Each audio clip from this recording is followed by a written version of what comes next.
I'm a little late to the party with this one, but better late than never. Monster Hunter Wilds on Xbox Series S versus X versus PS5 versus PS5 Pro. Here's a game that really pushes these current-gen consoles way beyond their limits. Heck, even high-end PCs that cost thousands of dollars struggle with this game. My RTX 3080 gaming PC, which I spent about $2,500 back in 2022, I mean, it can only run this game at around 40 to 60 FPS at 1080p native resolution. I didn't do any loading time comparisons here since Monster Hunter Wilds is best played when you're connected online. Quick resume can work when you're offline, so that might be the one and only advantage you're gonna get on Xbox. The graphics of Monster Hunter Wilds aren't anything groundbreaking. At times it can look pretty, but most of the time you'll mistake it for a 10-year-old game. Capcom really seems to be sticking with their RE engine. RE also stands for Reach for the Moon,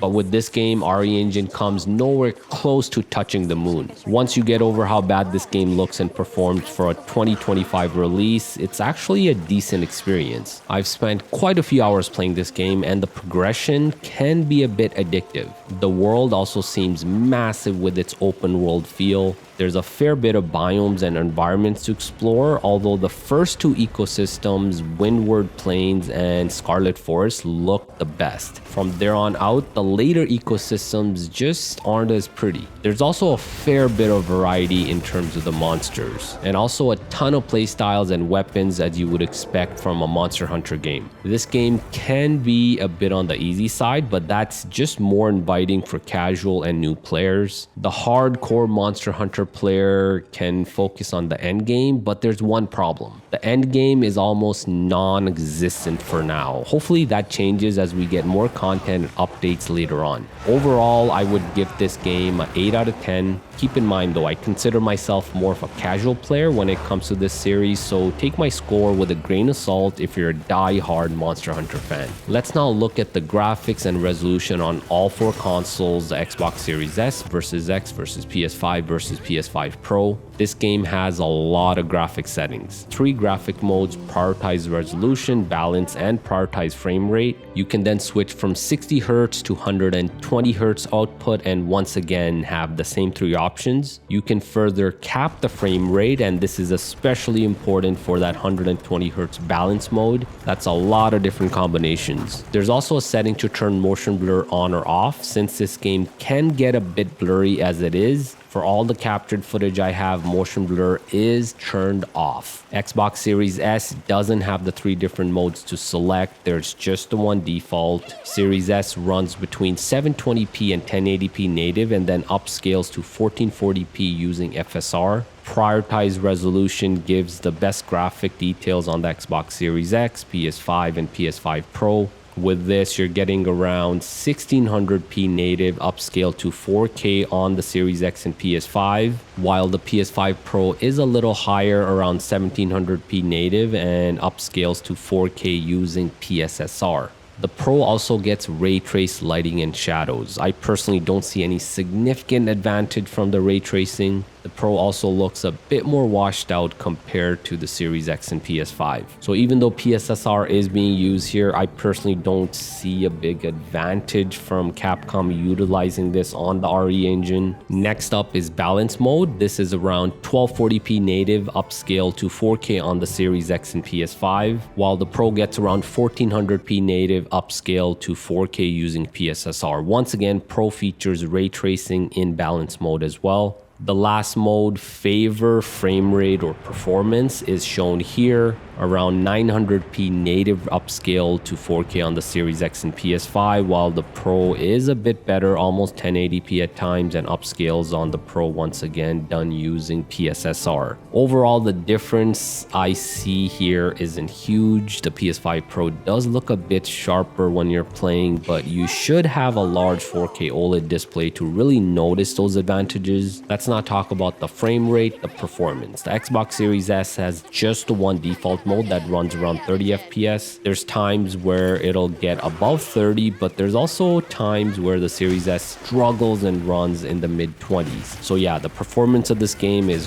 horrible. I know some Series S owners are asking for 60 FPS with all games, but with Wilds, don't hold your breath. This thing can't even hold a solid 30 FPS. Series X does a much better job, at least, of sticking around that 30 FPS mark in prioritized resolution.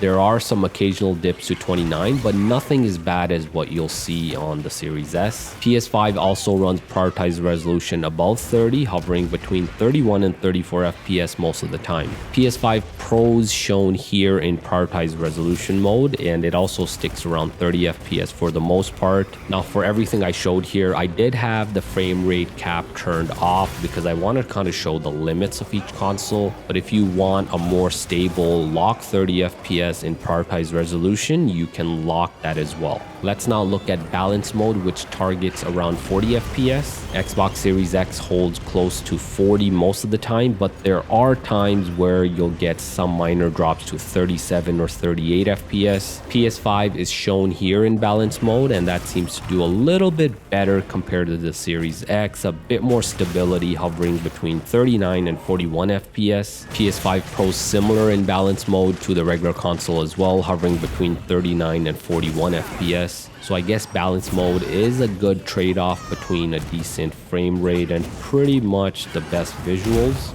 You can also lock the frame rate to 40 FPS for balance mode, but you do need to be in that 120 Hz mode to be able to do that. Now, if you want the highest frame rate, there's that prioritized frame rate mode. Don't expect a solid lock 60 FPS, especially not on the Xbox Series X. There's fairly significant drops on the Series X. The FPS counter and chart here are really all over the place. Drops into the low to mid 50s are fairly common. PS5 is better. It holds fairly close to 60 FPS for the most part. There might be some minor drops of a frame here and there, but nothing as bad as what we saw on the Series X. PS5 Pro also gets similar performance, pretty much a solid lock 60 FPS in prioritized frame rate mode. Keep in mind, everything I showed so far with that FPS counter, that's essentially in that 60 Hz mode where the frame rate cap is 60. This game also has a 120 Hz mode, and 120 doesn't necessarily mean you'll get 120 FPS, not even close. Xbox Series S still gets around 25 FPS at times, even in that 120 Hz mode. So don't expect your high refresh rate display to rescue you here. Here you can see the horrible numbers being spit out from that Series S console. Xbox Series X is shown here with that 120 Hz display, and refresh rate cap is off. I mean, there's times where the counter hits 61 FPS, but there's quite a few times and scenarios where you're gonna get drops into the mid 50s, just like we saw in that 60 Hz display mode. PS5 is once again more stable compared to the Series X, but don't expect that to get much higher than 60 FPS average. There's times you'll see the counter hit 61 FPS, but that's about it. You might actually be better off just locking the frame rate to 60 FPS with the PS5 to get that improved stability. The most powerful console now, the PS5 Pro in 120 Hz mode with the frame cap